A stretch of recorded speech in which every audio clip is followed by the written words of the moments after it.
You gotta watch how Trump set this up.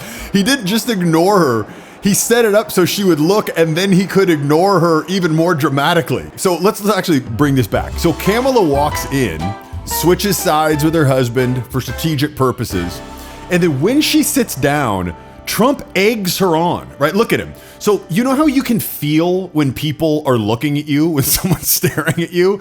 That's exactly what he's doing because he's trying to get her to look. And look how long it takes for her to look. She realizes he's not going to give up. So watch. 1, 2, 3, 4. And look at it. There she goes with that thing with her neck. You know, she gets nervous and angry and she tenses that neck. So she feels the pressure. She shows it in her body language by the neck tension. Watch. There it goes. Holds it. I guess I got to look at him. Look at Trump just chilling. His wife looks pretty happy too. Knows she has to. Bush is like, what is going on? He's like the unbiased like spectator. Okay, so she knows she has to look eventually because otherwise he's not going to stop. And look what happens when she does. Still going. How long can she go? Let's count this.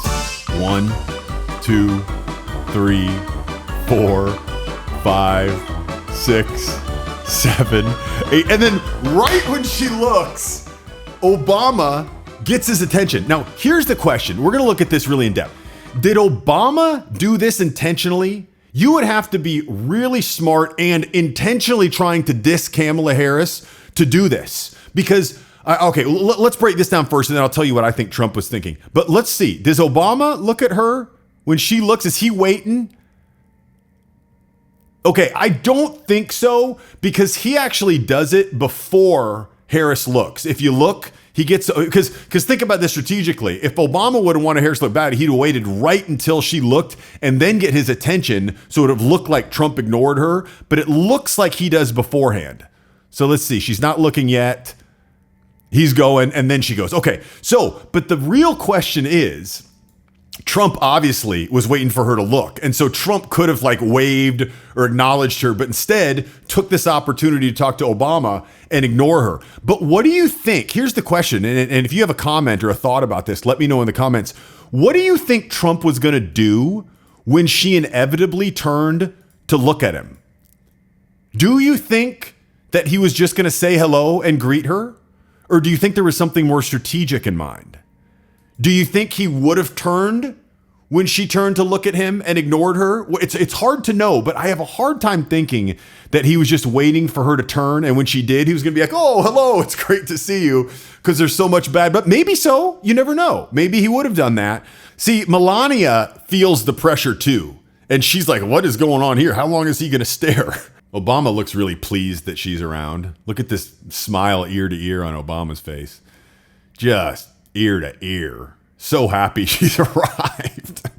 You know, I would love to know behind the scenes what everybody does think about everybody in this group, because Obama clearly at the end of the campaign started campaigning pretty hard for Harris, saying some pretty wild things, to be honest, but it doesn't seem, if they really were tight, they would have at least acknowledged each other and made eye contact.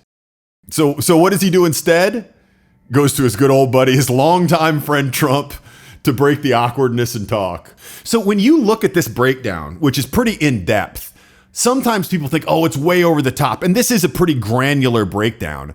But if you want people to like you, to be the person that everyone wants to be around, you need to have an understanding of social skills. So many people just stick their head in the sands and they're like, oh, it doesn't matter. Well, the problem is you're not going to get promoted because your boss isn't going to see you as someone with status or someone who gets it or someone that other people want to be around. It's very important to understand social interaction, at least at a level of competence that it's not hurting you. And if you don't feel like you're at that level right now, I'd highly suggest you check out the Social Invincibility program. It's a quick program where I go through and walk you through the basics. So at least you'll understand. It actually gets somewhat advanced, but it covers the basics as well. So at least be able to understand what's going on around you. If you ever feel like when you're out socially, you don't completely understand why people are doing certain things, or this person doesn't like you, or this person's being rude to you, but you never did anything rude to them. You need to understand the mechanisms of action behind this so you can better strategically play your cards and you can say something to the person that will get them to like you, who doesn't like you. Because it is important to be able to go into social situations, not absolutely hate it, and feel confident that you know how to behave in a way that will put yourself in a good light and high social status. I'll put a link to that right there. And I'll remind you, if you have strong thoughts on what Trump was going to do if Obama wouldn't have interrupted him and she would have turned and looked at him, let me know in the comments below and I'll give you my thoughts. Talk to you soon.